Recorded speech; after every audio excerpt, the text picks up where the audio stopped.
Why don't houses with, like, roofs have more bird poop on them?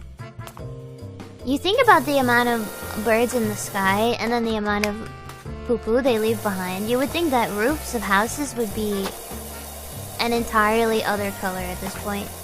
If you think about it. Have you ever been pooped on by a bird? I have.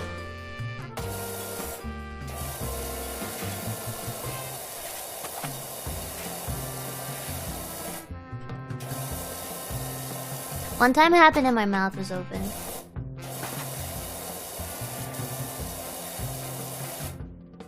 Yes.